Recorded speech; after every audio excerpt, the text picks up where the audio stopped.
बच्चों, आज हम सेकंड पार्ट का तीसरा चैप्टर भारतीय लोकतंत्र की कहानियाँ ये पढ़ेंगे। तो भारतीय लोकतंत्र का मतलब क्या होता है? लोकतंत्र का मतलब लोक का मतलब होता है लोग, तंत्र मतलब होता है शासन। तो बच्चों, प्रत्येक देश की अपनी एक व्यवस्था होती है। उस व्यवस्था के अनुसार प्रत्येक देश अपना अपना कार्य करता है। वो हर देश की व्यवस्था अपनी अलग होती है। किसी की पूंजीवादी व्यवस्था है, किसी की साम्यवादी व्यवस्था है, किसी की सामंतवादी व्यवस्था है और किसी की लोकतांत्रिक व्यवस्था है। तो ये व्यवस्थाएं क्या हैं? जो पूंजीवादी व्यवस्था है, इसमें पूंजीपतियों को लाभ मिले इस बात पर जोर दिया जाता है। साम्यवादी व्यवस्था जो होती है उसमें मजदूर को महत्व दिया जाता है। सामंतवादी व्यवस्था में भूमि के मालिक को महत्व दिया जाता है और जो लोकतांत्रिक व्यवस्था होती है इसमें जनता के हित की बात की जाती है। तो ये जो और हमारे देश में लोकतांत्रिक व्यवस्था को ही अपनाया गया है। हमारे देश में लोकतांत्रिक व्यवस्था है। इसके और भी अनेक नाम हैं, जैसे जनतंत्र है, प्रजातंत्र है, गणतंत्र है। ये सभी नाम एक ही हैं। लोकतंत्र, जनतंत्र, प्रजातंत्र, गणतंत्र, इन सब का मतलब एक ही होता है। तो इसकी लोकतंत्र की अर्थात जनतंत्र की अब्राहम लिंकन ने एक बहुत ही सुंदर परिभाषा दी है।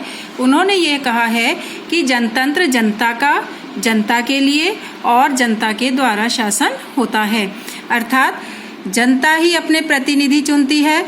जनता जो अपने प्रतिनिधि चुनती है वो जनता के लिए ही काम करते हैं। अगर वो जनता के लिए काम नहीं करते तो जनता उनका विरोध कर सकती है।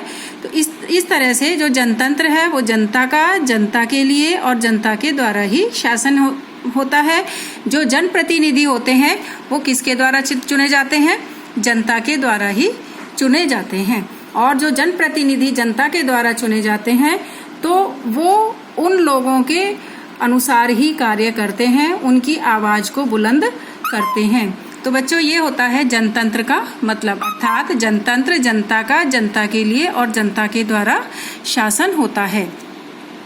हमारे भारत देश में ये लोकतांत्रिक जो व्यवस्था होती है वो दो प्रकार की होती है। एक तो प्रत्यक्ष लोकतंत्र होता है और दूसरा अप्रत्यक्ष लोकतंत्र होता है। प्रत्यक्ष लोकतंत्र उसमें क्या होता है? इसमें जनता की भागीदारी होती है, अर्थात जनता प्रत्यक्ष रूप से इसमें भाग लेती है। तो ऐसी व्यवस्था कहाँ पर होती है? जहाँ पर की जनसंख्या बहुत कम होती है, वहाँ पर प्रत्यक्ष लोकतंत्र पाया जाता है। अब प्रत्यक्ष लोकतंत्र कहाँ? जैसे फ्रांस है, स्विट्जरलैंड है, यहाँ पर प्रत्यक्ष लोकतंत्र पाया जाता है। अप्रत्यक्ष लोकतंत्र, इसमें नागरिकों के प्रतिनिधियों द्वारा शासन किया जाता है। जैसा कि हमारे भारत देश में जो हमारे जनता है, जब चुनाव होते हैं तो पूरी जनता उसमें भाग लेती है और वो अपने जनप्रतिनिधियों को चुनती है।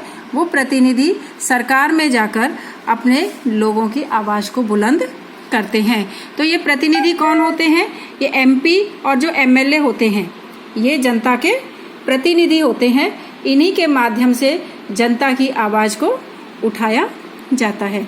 तो बच्चों, ये था आपका भारतीय लोकतंत्र, अर्थात लोकतंत्र किसे कहते हैं, लोकतंत्र कितने प्रकार का होता है, प्रत्यक्ष लोकतंत्र और अप्रत्यक्ष लोकतंत्र।